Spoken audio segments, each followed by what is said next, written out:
This is nothing. She's excellent. ഞാനും ഒരു പൊടി ഡോക്ടറല്ലേ, എനിക്കറിയില്ലേ. ഞാൻ ഇവിടുന്ന് പോവും മുമ്പ് ചന്ദ്രൻ നടന്നിരിക്കും. പിന്നെ ഞങ്ങളൊക്കെ കൂടെ ഉണ്ടെന്നുള്ള ധൈര്യം വേണം കേട്ടോ. എവിടെ എന്റെ ബ്രദറിൻലോ ആൽഫി ദ ഗ്രേറ്റ്? മോളെ, നീ അവനെ കണ്ടിട്ടുണ്ടാ? എനിക്കറിയില്ലേ എങ്ങനെയാളെന്ന്. അതെങ്ങനെ? ഞങ്ങള് തമ്മില് കൊറേ കിന്നാരം പറഞ്ഞിട്ടുള്ളതല്ലേ ഫോണില്. അത്രേ ഉള്ളൂ. അപ്പൊ നിങ്ങൾ മാത്രമേ അവനെ നേരിൽ കണ്ടിട്ടുള്ളൂ അല്ലേ? അച്ഛനെപ്പോ കണ്ടു? ചന്ദ്രയുടെ കോണ്ടസാക്കാരുമായി വന്നപ്പോ അവര് തമ്മിൽ പരിചയപ്പെട്ടു അത്രേ. എന്നിട്ട് ഈ കളൻ അക്കാര്യം പറഞ്ഞത് ഇപ്പഴാ. ആളെവിടെ? രാവിലെ വന്നതാ. ഡോക്ടറെ കാണണെന്ന് പറയണത് കേട്ടു. ഞാൻ പോയി നോക്കട്ടെ.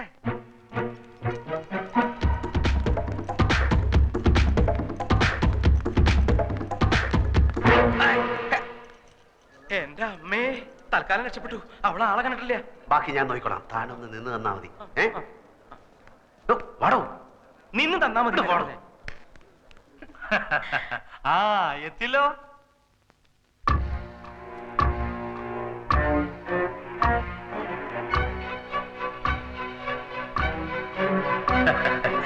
ഇതാണ് ഞങ്ങളുടെ ലേഖമോള്. ഇത് പറഞ്ഞ പോലെ നിങ്ങളെ പരിചയപ്പെടുത്തേണ്ട കാര്യമില്ലല്ലോ. Hello, how are you? Fine. ശബ്ദം ഇതെന്ത് പറ്റി? എന്ത് പറ്റി? ഫോണിൽ കേട്ടതുപോലെ അല്ലല്ലോ. അതെയാ? അല്ലേ? പലരും പറയുന്നുണ്ട് എന്റെ ശബ്ദം അല്പം മാറിയിട്ടുണ്ടെന്ന്. ഈ ഒരു സൈനസ് ഓപ്പറേഷൻ ഉണ്ടായിരുന്നു. ഇപ്പൊ ശരിയായി. അതെ. മെലിഞ്ഞ ആളാണെന്ന് പറഞ്ഞിട്ട് ആര് പറഞ്ഞു? ചന്ദ്ര മെലിഞ്ഞിരിക്കുകയായിരുന്നു. ഇപ്പൊ ടെൻഷൻ കാരണം വണ്ണം വെച്ചു. ഇനി മെലിഞ്ഞോളൂ, ഇനി മെലിഞ്ഞോളൂ അല്ലേ? ചന്ദ്ര പറഞ്ഞു കേട്ടപ്പം ഞാൻ വിചാരിച്ചു നല്ല ഹൈറ്റുള്ള ആളാവുന്നു. ഹൈറ്റ് ഉണ്ടായിരുന്നു.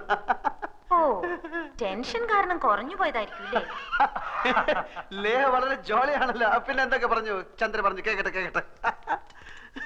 നീണ്ട മുടിയാണ് ആൽഫിക്കുന്നാണല്ലോ ചന്ദ്ര പറഞ്ഞത്. മുടി നമ്മുടെ ഇഷ്ടത്തിന് നീട്ടുകയോ കുറയ്ക്കുകയോ കൂട്ടുകയോ ഒക്കെ ചെയ്യാലോ. ഇനി ഒന്നും ചോദിക്കണ്ട. ഒരു മിനിറ്റ്. എന്തൊക്കെ പുളുവാ ചന്ദ്ര ഈ പറഞ്ഞു കൊടുത്തിരിക്കുന്നത്. ഞാൻ ഇവളോട് പറഞ്ഞതാണ് ഇങ്ങനെ ഒന്നും പറയണ്ടെന്ന്. അപ്പൊ ഇവള് പറയാണ് അവളിങ്ങി വരട്ടെ, അവളെ പറ്റിക്കാം, നമ്മളെ കാണുമ്പോ അവള് അന്നം വിട്ടുപോകണം. നീ പറഞ്ഞ പോലെ എന്നെ സംഭവിച്ചു. മരമണ്ടി കുറെ പൊക്കമുണ്ടെന്നല്ലാതെ യാതൊരു ബുദ്ധിയില്ല. ഇനി എന്തൊക്കെയാണ് സംഭവിക്കാൻ പോകുന്നത്? എനിക്ക് വയറ് ചിരിച്ചു വേദന. ഞാനിവിടെ നിൽക്കും. ഞാൻ പോയിട്ട്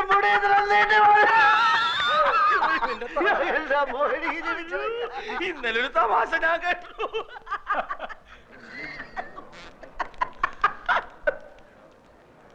ഇവളുടെ ജാതകം എഴുതിയിട്ടുണ്ടോ? തന്റെ അവസാനം ഇവള് കാരണമാണെന്ന് അത് എഴുതിയിട്ടുണ്ടോ? എഴുതിയിട്ടുണ്ടാവും. താനെടുത്ത് വെച്ചൊന്ന് വായിച്ചു നോക്ക്. എന്തിനാണോ ഇങ്ങനെയുള്ളതിനൊക്കെ ഉണ്ടാക്കുന്നത്? ലേഖയുടെ ഒരു സ്വപ്നമല്ലേ, ഇരവിയും അവൻ സമ്മതിക്കും.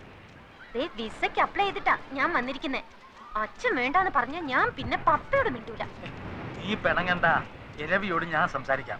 ഈ നടപ്പ് ഏതായാലും കൊള്ളാം. കൊറേ നാളായല്ലോ വർമ്മ സാറിന്റെ ദേഹമൊക്കെ ഒന്ന് അനങ്ങിട്ട്. തന്നോട് ഒരു കാര്യം പറയാനുണ്ടായിരുന്നു. എന്താ? ലേഖയുടെ കാര്യമാ. അവള് പുറത്തു പോയി പഠിക്കണ കാര്യമാണെങ്കിൽ പറയണ്ട. അതെന്താ? എന്റെ ഡോക്ടർ സാറേ, ഈ സായിപ്പ്മാരെന്ന് പറഞ്ഞ ഒരു സംസ്കാരമില്ലാത്ത ആൾക്കാരാ. ചുമ്മാ ഹലോ എന്ന് പറഞ്ഞാ അപ്പൊ പിടിച്ചു ഉമ്മ നോക്കി. അങ്ങനെ ഇപ്പൊ എന്റെ മോളെ കണ്ണി കണ്ട സായിപ്പ്മാര് ഉമ്മ വെക്കുന്നത് എനിക്ക് ഇഷ്ടല്ല. തന്റെ ഇവിടെ ആരാ ഇതൊക്കെ പറഞ്ഞത്? ഇന്നാളെ ഏതോ ഒരു രാജ്യത്തെ പെൺ പ്രധാനമന്ത്രി വേറെ ഏതോ ഒരു രാജ്യത്തെ ആൺ പ്രധാനമന്ത്രി കെട്ടിപ്പിടിച്ച് ഒരു ഉമ്മ. വൃത്തികെട്ടവന്മാര് വെറുതെ കണ്ട അപ്പൊ മൂച്ച് കളിക്കുക. എനിക്ക് പേടി ഇത് ഇന്ത്യയിലും അങ്ങനെ വരൂ. വന്നാ ഞാൻ സമ്മതിക്കൂല. എടോ, നമുക്കിഷ്ടമില്ലെങ്കിൽ ഒരു രാജ്യത്തും ആരും നമ്മളെ പിടിച്ച് ഉമ്മ നോക്കാൻ പോണില്ല. എന്റെ പെങ്ങൾ അമ്മുക്കുട്ടി അമേരിക്കയിലല്ലേ, അവളെ ആരെങ്കിലും പിടിച്ച് ഉമ്മ വെച്ചായിട്ട് എനിക്കറിയാവോ? അതേടോ രവി, വളരെ മിടുക്കരായിട്ടുള്ള 1-2 പേർക്ക് മാത്രം കിട്ടുന്ന സ്കോളർഷിപ്പായത്. അത് അവർക്ക് കിട്ടിയതിൽ നമ്മൾ സന്തോഷിക്കണം. അവളുടെ ഏറ്റവും വലിയ ആഗ്രഹമായിരുന്നു. തന്റെ മാത്രമല്ല, എന്റെ മോളെ അവള് നമ്മളായിട്ട് എതിർക്കാൻ പാടില്ല.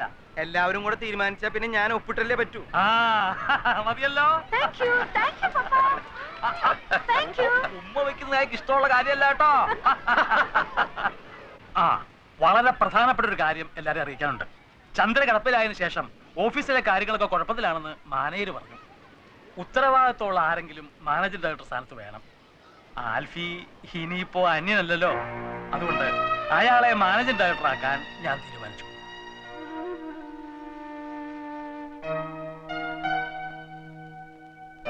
ഓക്കെ.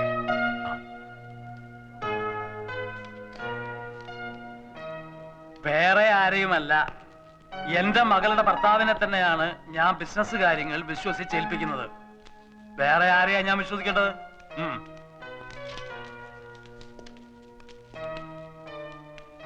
ഇതിത്തിരി കടന്ന കൈയായി പോയി. എന്ത്? എവിടെന്ന് വന്ന് കയറിനെ പിടിച്ച് ബിസിനസ് അല്ലേ ഏൽപ്പിച്ചത്? മറ്റാരും അല്ലല്ലോ, ചന്ദ്രയുടെ ഭർത്താവല്ലേ. എന്ന് പറയുന്നല്ലേ ഉള്ളൂ, തെളിവൊന്നുമില്ലല്ലോ. ഇരവി കണ്ടതല്ലേ. ഇരവിയും കുഴവിയും അമ്മിക്കല്ലും ചേർന്ന് കുടുംബം തല്ലിച്ചതൊക്കെയായിരുന്നു മതിയായിരുന്നു. ഓഫീസിലിരുന്ന് അവിടുത്തെ കാര്യങ്ങളൊക്കെ നോക്കാൻ അധികാരം കൊടുത്തു എന്നല്ലാതെ തൊത്തൊന്നും എഴുതി കൊടുത്തില്ലല്ലോ. ഇതെങ്ങാനും ചത്തുപോയാ ഉള്ളതെല്ലാം വാരിക്കൊണ്ട് അവൻ പോവും. വെറുതെ അതും ഇതും പറയാതെ അവളെല്ലാം കണ്ടോണ്ടും കേട്ടോണ്ടും കിടക്കുക. ചന്ദ്ര കേക്കട്ടെ, ഉള്ളതല്ലേ പറയുന്നത്. എനിക്ക് അവനെ കണ്ടിട്ട് തീരെ പിടിക്കുന്നില്ല. നിന്റെ പോലീസ് കണ്ണ, അതിന്റെ കുഴപ്പാ. ഒന്ന് ഞാൻ പറയാം, കാര്യങ്ങൾക്കെല്ലാം വ്യക്തമായ ഒരു തീരുമാനം ഉണ്ടാകാതെ നമ്മൾ ആരും ഇവിടുന്ന് പോകുന്നില്ല. വിരലടയാളം മതിയോ? കയ്യൊപ്പ് വേണ്ടേ? ഇടോ, കൈകൊണ്ട് ഒപ്പിടാൻ വയ്യാത്തത് കൊണ്ടാണ് വിരലടെ അളവെടുത്തത്. ആൽഫിയെ മാനേജിംഗ് ഡയറക്ടറായി അപ്പോയിന്റ് ചെയ്തിട്ടുള്ള അവളുടെ ഓർഡറാണിത്. ഇത് ഇന്ന് തന്നെ ഓഫീസിൽ കൊടുക്കണം. കോപ്പി എടുത്ത് എല്ലാ ബാങ്കുകൾക്കും അയച്ചു കൊടുക്കണം. ഇത് പിടിക്കേ. ഇരവിക്കെന്താ ഒരു അഭിപ്രായ വ്യത്യാസമുള്ളത് പോലെ? ഇനി ഞാനൊരു സത്യം തുറന്നു പറയട്ടെ. ഈ തീരുമാനം എന്താ? അപ്പൊ നാളെ തന്നെ ആൽഫി ഓഫീസ് ജോയിൻ ചെയ്യണം. നാളെ പിന്നെ എതിർത്തൊന്നും പറയരുത്. നിങ്ങളുടെ കാര്യത്തിൽ ആദ്യമായിട്ട് ഞാൻ എടുക്കുന്ന തീരുമാനമാണിത്. ഇപ്പൊ തന്നെ വിളിച്ചു പറഞ്ഞേക്കാം ഓഫീസിലേക്ക്. എന്റെ പേഴ്സ് എടുക്കാൻ മറന്നുപോയി. എനിക്കൊരു 1000 റുപ്പീസ് വേണമല്ലോ. അത് നീ നിന്റെ വീട്ടിൽ പോയി എടുത്താൽ മതി. കോണ്ടസ്റ്റയുടെ കീ എടുക്കാൻ ഞാൻ മറന്നു. കോണ്ടസ്റ്റയുടെ കീ എടുക്കാൻ ഞാൻ മറന്നുപോയി. എന്താടാ മരപ്പട്ടി നോക്കി നിക്കണേ? ഒരു 1000 രൂപ എടുത്ത് ഇയാളുടെ അണ്ണാക്കിലേക്ക് തിരികെ. അല്ല, ഇതിപ്പോ ഏത് കണക്കിൽ എഴുതുന്നത്? എന്റെ അമ്മൂമ്മയുടെ 16 അടിയന്തരം നടത്തി എന്നുള്ള കണക്കിലങ്ങടെ എഴുതിയാ മതി. എനിക്ക് വയ്യ, ഞാൻ മരിക്കാൻ പോവാ. അല്ല, ഈ കോണ്ടസ എന്ന് പറഞ്ഞ കാറല്ലേ? കാറല്ലടാ. Silence please. അങ്ങനെ ഒരു കാർ ഉണ്ട്. ഒരു 500 റുപ്പീസ് കൊടുങ്ങി. അപ്പൊ 1500. കണക്കെല്ലാം കണക്ക് പോലെ ഇരിക്കണം. ഹലോ, മാനേജരല്ലേ? ഞാൻ വർമ്മയാണ്. നാളെ എന്റെ മരുമകൻ MD ആയിട്ട് ചാർജ് എടുക്കാൻ വരുന്നുണ്ട്. ആൽഫ്രഡ് ഫെർണാണ്ടസ് എന്നാണ് പേര്. ആൽഫി എന്ന് വിളിക്കും. അയാൾക്ക് ബിസിനസ് വലിയ പരിചയമുള്ള ആളല്ല. എല്ലാം വിശദമായിട്ട് പറഞ്ഞു കൊടുക്കണം. You must treat him well. ആളറിയോ? എനിക്കറിയില്ല. ആൽഫ്രഡ് ഫെർണാണ്ടസ് എന്നാണ് പേര്. ആൽഫി എന്ന് വിളിക്കും. 10:30 എത്തുന്നാണല്ലോ മുതലാളി പറഞ്ഞത്.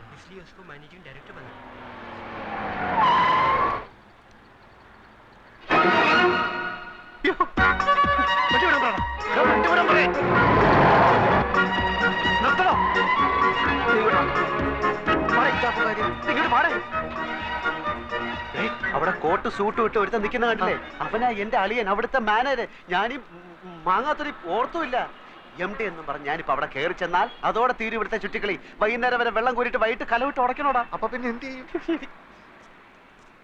ആൽഫി എന്ന് പറഞ്ഞു ഒരുത്തൻ അവന്മാര് കണ്ടിട്ടില്ല. അതുകൊണ്ട് നീ ആ വേഷം കെട്ടിയാ മതി. അയ്യോ, അവന്മാരെ കണ്ടുപിടിച്ചില്ല. വാ തുറന്ന് ഒരു അക്ഷരം മിണ്ടായിരുന്നാ മതി. എന്ത് ചോദിച്ചാലും ഗമയിൽ തട്ടി മൂളിക്കണം. ഫയല് വല്ല ഒപ്പിട്ടാൻ കൊണ്ടുവന്ന് കഴിഞ്ഞാൽ വീട്ടിൽ കൊണ്ടുപോയി പഠിച്ചിട്ട് തരാമെന്ന് പറഞ്ഞ് എന്റെ കൊണ്ട് തന്നാ മതി. ബാക്കി ഞാൻ നോക്കിക്കോളാം. നമ്മളെ കണ്ടാൽ MD ആയിട്ട് തോന്നുന്നു. നിന്നെക്കാട്ടിലും വിവരം കേട്ടവന്മാർ MDകളായിട്ട് പല സ്ഥലത്തിരിപ്പുണ്ട്. അതുകൊണ്ട് നീ അതിനെപ്പറ്റി ഒന്നും ആലോചിക്കണ്ട. പക്ഷേ നീ ഇങ്ങനെ പോയാൽ ശരിയാവില്ല. നീ ഷർട്ട് അകത്തോട്ട് എടുത്തു. എന്താന്നാണ് ഇത്? കൊല വഴിപ്പിക്കാൻ ചാക്കി കെട്ടി വെച്ചിരിക്കുന്ന.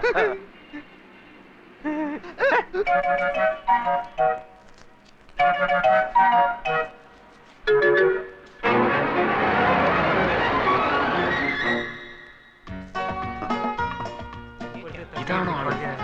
ചോദിച്ചു നോക്ക്. മിസ്റ്റർ ആൽഫ്രഡ് ഫെർണാണ്ടസ് ആണ്.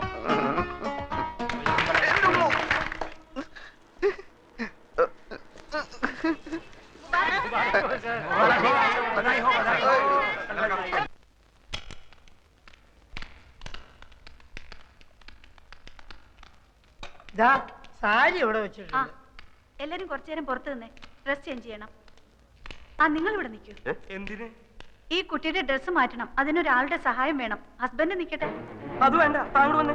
താ വെളിയിൽ പോയേ. സാർ ഇവിടെ നിൽക്കും. 3 പേരും വെളിയിൽ പോവും. സിസ്റ്റർ ഒറ്റയ്ക്ക് ഉടുപ്പ് മാറ്റിയാൽ മതി. അന്തസ്സുള്ള കുടുംബത്തിലെ പെണ്ണ. പെണ്ണുങ്ങൾ തുണി മാറ്റുന്നിടത്ത് ആണുങ്ങൾ നിൽക്കാൻ പാടില്ല. ഭാര്യയുടെ തുണി മാറ്റുന്നിടത്ത് ഭർത്താവിന് നിൽക്കാലോ. അത് ഭർത്താവാണെങ്കിലല്ലേ?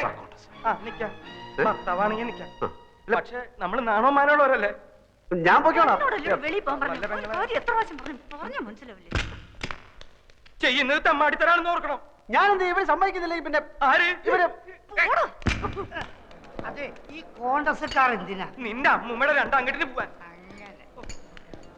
എന്റെ കാലിന്റെ അടിയിൽ തീയ. അതിനിത് ടൈൽസ് അല്ലേ? എനിക്കറിയാൻ മേലാഞ്ഞിട്ട് ചോദിക്കുക, ഈ ഭർത്താവില്ലാത്ത പെണ്ണുങ്ങളുടെ തുണി ഇവരെങ്ങനെ മാറ്റുക? അല്ല, അങ്ങനെ പാടില്ല എന്നാണ് പ്രമാണം. എന്തെങ്കിലും ഒരു അഭിപ്രായം ചോദിച്ചാൽ താൻ തന്റെ വായ തോന്നിയ അഭിപ്രായം പറയാ. ഇയാൾ ചാടി കളിക്കുന്ന കണ്ടാ തോന്നുന്നു ഇയാളുടെ ഭാര്യയുടെ തുണിയാണ് അയാൾ മാറ്റുന്നത്, അയാളുടെ ഭാര്യയുടെ തുണി അയാൾ മാറ്റുന്നത്. നിങ്ങൾക്ക് എന്താണ്?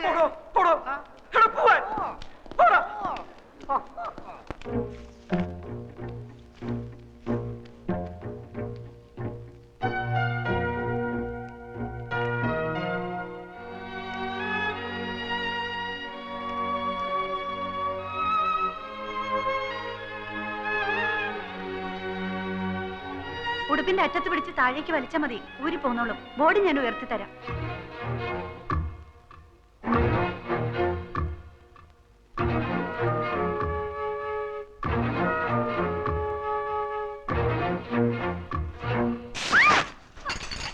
എന്റെ പാവാട ഇങ്ങതാടോ, എന്റെ പാവാട ഇങ്ങതാടോ, എന്റെ പാവാട തരാൻ. ഇറങ്ങി പോടോ വെളിയില്.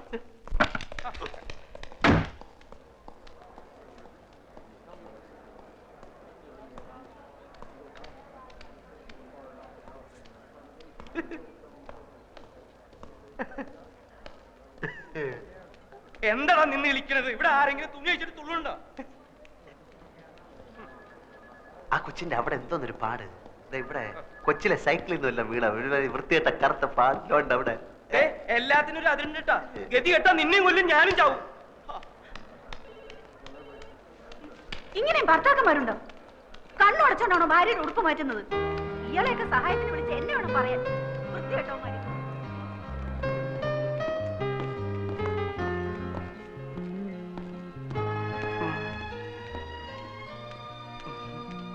ഇപ്പൊ മനസ്സിലായോ പിള്ള മനസ്സിൽ കള്ളമില്ലെന്ന്?